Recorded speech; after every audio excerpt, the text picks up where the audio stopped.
السلام علیکم ورحمۃ اللہ وبرکاتہ۔ یہ دنیا ہے، آخرت میں تو سب کو نفسا نفسی پڑی ہوئی ہوگی، اس میں شک نہیں۔ یہاں تک کہ انبیاء کرام علیہ الصلوۃ والسلام کی زبان مبارک پر بھی یہ کلمات ہوں گے، رب سلم رب سلم رب سلم، یا اللہ آج کی دہشت اور وحشت اور ہولناکی سے ہم سب کو بچائیے۔ یقیناً ایسا ہونا ہے، لیکن آج ہمیں دنیا کے اندر ہمارے سامنے یہ نفسا نفسی آ رہی ہے۔ حکومت کو اپنے اقتدار کی پڑی ہوئی ہے، اپنی کرسی کی پڑی ہوئی ہے، اپنے کرسی کے بچانے کی پڑ گئی۔ اچانک 3 سال گزر گئے، آرام سے بیٹھ کر کے گزارے، اور عوام کی کوئی فکر نہیں ہوئی۔ غربت پر غربت، ان کا خون چوسنا، ان کے خون پسینے کا کمایا ہوا پیسہ ان سے وصول کر کے، اور گرجاؤں پر اور عیسائیوں کے، یہودیوں کے، ہندوؤں کے عبادت گاہوں پر لگانا، اور مساجد کو شہید کرنا، یہ سلسلہ رہا۔ اور ادھر حزب اختلاف، اس کو بھی نفسا نفسی پڑی ہوئی ہے۔ 3 سال گزر گئے، عدم اعتماد پہلے کیوں نہیں آیا؟ جبکہ غربت تو اس وقت سے آغاز ہو گئی تھی جب سے عمران خان نے لوگوں کو دھوکہ دے کر ریاست مدینہ کا نام لے کر اور مولانا طارق جمیل صاحب کی تائید حاصل کر کے اور جھوٹ بولا تھا اور دھوکہ دیا تھا، اور مولانا طارق صاحب جمیل بھی اس کے پھندے میں آ گئے تھے۔ پتہ نہیں وہاں سے کیا ملا کیا نہیں ملا، یہ تو اللہ ہی بہتر جانتا ہے کیوں آئے تھے اس کے پھندے میں یہ۔ لیکن حزب اختلاف، عوام کی غربت کے اوپر آپ نے کیا قدم اٹھایا؟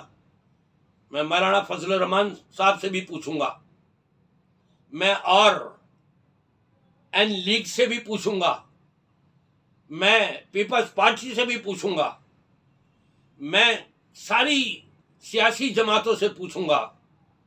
عوام تو شروع سے 3 سالوں کے اندر پستی ہوئی چلی آ رہی ہے، غربت پر غربت بڑھ رہی ہے۔ آپ کہاں سوئے ہوئے تھے؟ اب اچانک آپ کو عدم اعتماد کا خیال آ گیا اپنی کرسیاں لینے کے لیے، اپنے آپ کو پاپولر کرنے کے لیے۔ 3 سال تک کہاں سوئے پڑے رہے؟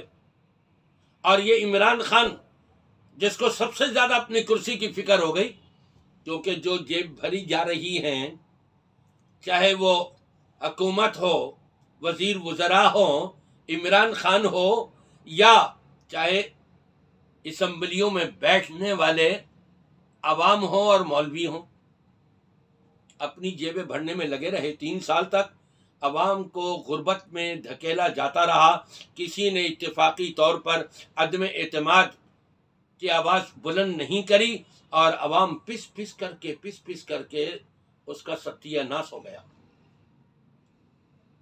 آخرت کی فکر نہیں ہوئی، فکر ہوئی تو اپنی کرسی کی فکر ہو گئی، فکر ہوئی تو اپنے پیسے کی فکر ہو گئی، فکر ہوئی تو اس بات کی ہو گئی کہ اگر ہم کو ووٹ نہ ملا اور ہماری کرسی جاتی رہی تو کل ہماری گردن میں بھی پھندا پڑ سکتا ہے، جو ہم نے ناجائز طریقے سے کمایا ہے، سارے بھید کھل جائیں گے۔ اور یہ پاکستان میں یہی ہو رہا ہے، جب حکومت چلی جاتی ہے نا، اسی وقت پتہ لگتا ہے کہ اس نے کتنی بدماشیاں کی، اس نے کتنی بے ایمانیاں کی، اس نے کتنی دھاندلیاں کی، اس نے کس کس انداز سے عوام کو، ملک کو لوٹا اور ملک کو مقروض بنا دیا۔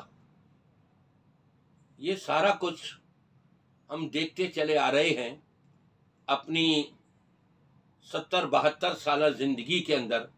جو بھی حکومت میں آتا رہا، کیا کچھ اس نے نہیں کیا، اس میں شک نہیں، بعض نے بڑی اچھے کام بھی کیے ہیں، لیکن کون سی حکومت ہے مجھے بتائیے جس نے اپنی جیبیں نہ بھری ہوں؟ اگر جیبیں نہ بھری ہوں تو اس کے بعد ان کے اوپر کیس کیوں چلے؟ ان کو پکڑا کیوں گیا، گرفتار کیوں کیا گیا، ان کے خلاف یہ سارے مناظر سامنے کیوں آئے کہ انہوں نے اپنے دور حکومت میں یہ کیا ہے؟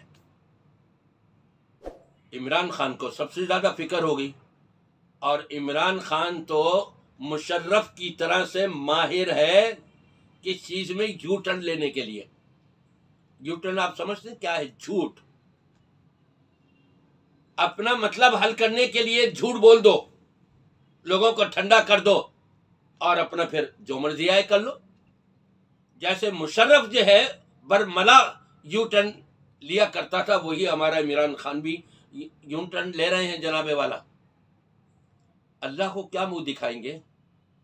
آخرت کی فکر نہیں ہے وہاں تو ہے وَكُلُّهُمْ آتِيهِ يَوْمَ الْقِيَامَةِ فَرْدًا، ان میں سے ہر ایک نے اکیلے اللہ کی عدالت عالیہ میں پیش ہونا ہے، اور وہاں پر فَيَنْظُرَ أَيْمَنَ مِنْهُ فَلَا يَرَى إِلَّا مَا قَدَّمَ، اپنے دائیں جانب جھانک کر کے دیکھے گا۔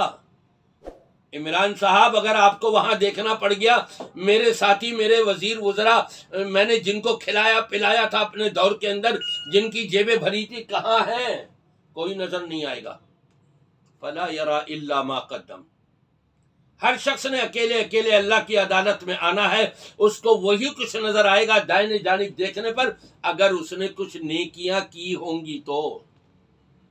وَيَنْظُرَ أَشْأَمَ مِنْهُ فَلَا يَرَى إِلَّا مَا قَدَّمَ، بائیں جانب گھوم کر کے دیکھے گا، یہاں سے کوئی میرا سفارشی آ جائے، کوئی ترجمان آ جائے، کوئی میرا ساتھ دینے والا آ جائے، کوئی نظر نہیں آئے گا۔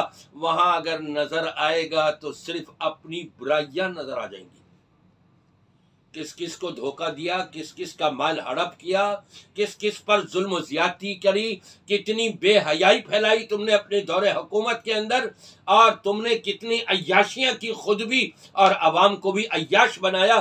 اور جب کہ کہا تو یہ تھا الذین ان مکناہم فی الارض اقاموا الصلاۃ، جن کو ہم زمین کے اوپر حاکمیت دے دیتے ہیں وقتی طور کے لیے، ان کا کام یہ ہوتا ہے کہ وہ نماز کو قائم کرواتے ہیں بنیادی چیز پر۔ لیکن یہ تقاضے پورے نہیں ہوئے، 3 سال گزر گئے، اب عدم اعتماد کا صدا بلند ہوئی اور سارے پریشان ہو گئے۔ دوڑیں لگ رہی ہیں، عمران خان کی بھی دوڑیں لگ رہی ہیں، وزیر وزراء کی بھی دوڑیں لگ رہی ہیں، اور یہ دیگر سیاسی حزب اختلاف والے سب کی دوڑیں لگے ہوئے ہیں، اپنے ذاتی مسئلے کے لیے گٹھ جوڑ کر رہے ہیں، وعدے وعید کر رہے ہیں، اتنے نوٹ دیں گے، اتنا یہ کریں گے، تمہیں یہ کرسی دیں گے، تمہیں یہ کرسی دیں گے، تم ہمارا ساتھ دو، وہ کہتا ہے تم ہمارا ساتھ دو، یہ سارا کچھ ہو رہا ہے۔ اور آپ کو یہ بتا دوں، جہاں سے جس کو پیسے جتنے زیادہ مل گئے نا، اس نے خاموشی سے ووٹ اسی کو دینا ہے، کیوں؟ یہ سارے بکاؤ لوٹے ہیں، ایمان والے نہیں ہیں، بکاؤ لوٹے ہیں۔ جو ایمان والے ہوں گے ان کے اندر، وہ یقیناً حق کا ساتھ دیں گے ہمیشہ۔ تو میں تو یہی کہوں گا ان سب کو، اپنی فکر کرنے کے بجائے، دنیا کی کرسی کی فکر کرنے کے بجائے آخرت کی فکر کر لے۔ وہاں پر کیا حشر ہونے ہے؟ من نوقش عذب، نبی پاک صلی اللہ علیہ وسلم فرماتے ہیں جس شخص سے قرید کر لیا گیا، تمہیں حکومت دی تھی، تمہیں وزارت دی تھی، تمہیں یہ کرسی دی تھی، تمہیں اسمبلی کے اندر پہنچا دیا تھا اللہ نے، تم نے کرنا یہ تھا اور یہ کیوں کیا؟ عذاب میں گرفتار ہو جائیں گے جن سے یہ پوچھ لیا گیا۔ تو آخرت کی فکر کریں، اپنی کرسی کی فکر اتنی نہ کریں، کرسی دینے والا اللہ ہے۔ جب آخرت کی فکر آ جائے گی تو دنیا کی بھی کرسی ہمیں میسر آ جائے گی۔